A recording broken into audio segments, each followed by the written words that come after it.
আসসালামু আলাইকুম। আমি এখন আছি মহেশপুর থানার শ্যামপুর ইউনিয়ন কুদ্দুস পার্কে। আমি এই কুদ্দুস ভাইয়ের কাছেই আছি, যিনি এই পার্কটাকে এত সুন্দর করে সাজিয়েছেন। আমি যখন 5 থেকে 7 বছর আগে এই পার্কে আসি, তখন এই পার্কটা অতটা সাজালো গোছালো ছিল না। তিনি নিজের আপ্রাণ চেষ্টায় মানুষের মন আকর্ষণ করার জন্য, বাচ্চাদের মন আকর্ষণ করার জন্য এই পার্কটাকে মানে এই মনের ভিতর থেকে স্বপ্ন দেখি সাজিয়েছে। কিন্তু সেই পার্কটি আজকে যেন পুরো ধ্বংসলীলায় মেতে আছে।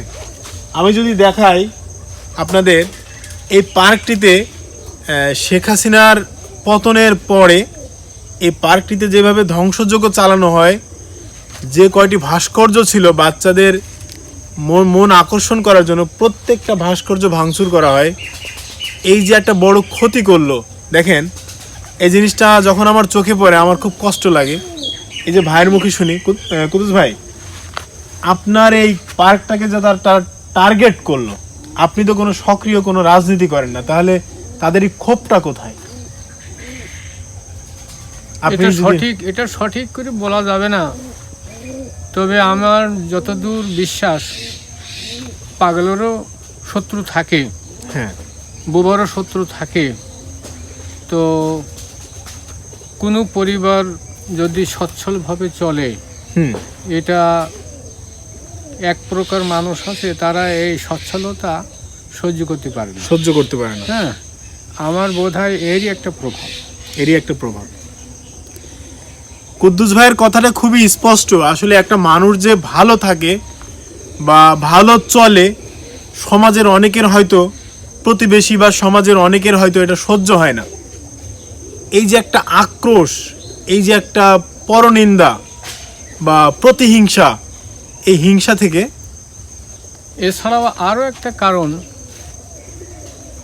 আমরা দেখেছি, শওকত উসমানের লেখা ভাগাড়, তারপরে দুই মুসাফির প্রবন্ধে দেখেছি যে লালন ফকির আর একজন ধনী ব্যক্তির আবির্ভাব। ধনী ব্যক্তিকে কেউ চেনে না, তারা 100 বছর পরে পৃথিবীতে তারা আবার তাদের আবির্ভাব হয়েছে। তখন এই লালন শাহকে এই ফকির বলছে যে মুসাফির এসছে, এক মুসাফির বলছে যে আমি লালন শাহ। কিন্তু তখন তার সমাদর বেড়ে গেল। তখন বলছে আমরা বাপদাদার ছেলেমেয়েরা বলছে আমরা বাপদাদার কাছে এর নাম শুনেছি। হ্যাঁ, কিন্তু এই যে ধনী ব্যক্তি ছিল তার কেউ চিনত না। অন্যদিকে আমি যে একজন সামান্য ব্যক্তি, এই শ্যামকুড় গ্রামের, আমার নামটা যে দূর দূরান্ত পর্যন্ত পৌঁছে যাচ্ছে, এবং অনেক ধনী ব্যক্তি আছে তাদের নামটা কিন্তু অতদূর পর্যায়ে ছড়ায়নি। ঠিক আমার মনে হয় এরও আর একটা কারণ হতে পারে। তো কুদ্দুস ভাই অত্যন্ত গুরুত্বপূর্ণ কয়টা কথা বললেন।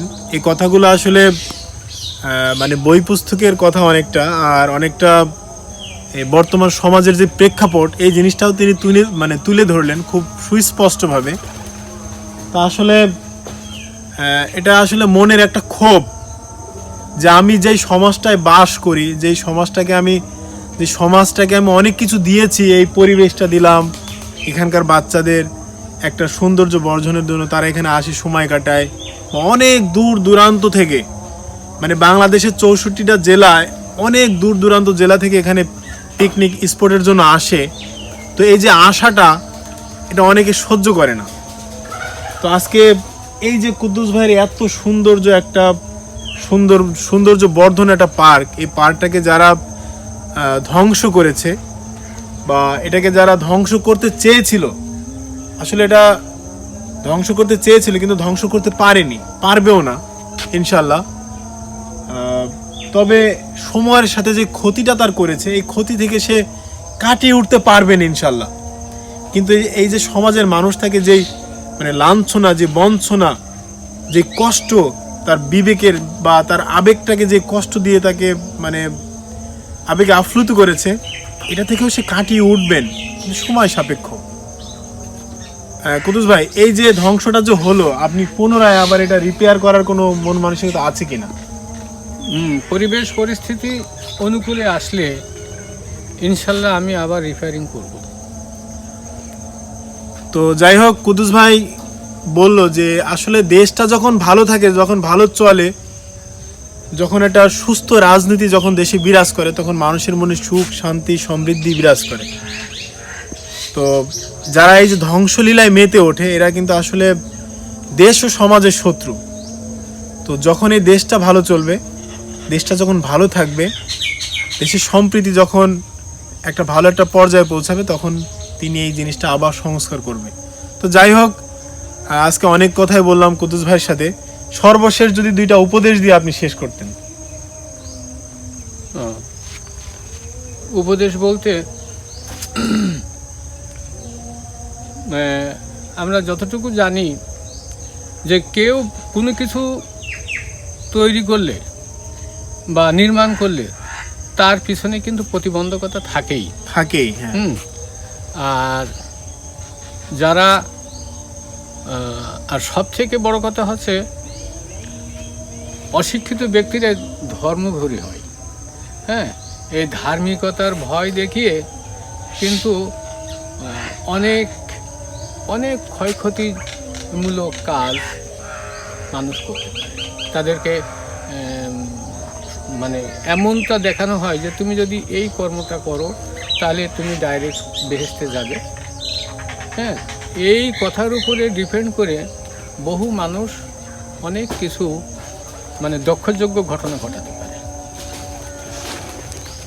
কুদ্দুস ভাই অত্যন্ত গুরুত্বপূর্ণ কথা বলে উনি উপদেশ দিয়ে আমাদের ছেড়ে দিলেন, কিন্তু এই উপদেশটা এতটা গুরুত্বপূর্ণ একটা উপদেশ যে আমরা যারা মুসলিম, আমরা যারা ধর্মভীরু মানুষ, এই মানুষকে যারা আপনার ধর্মের দিকে টানে, জান্নাত এবং জাহান্নামের উপদেশ দেয়, আমাদের দেশের এক শ্রেণীর আলেম আছে যারা হকপন্থী আলেম, তারা জান্নাত এবং জাহান্নামের যে দিক নির্দেশনা দিয়ে এই সাধারণ মানুষকে আপনার ধর্মের দিকে নিয়ে আসে।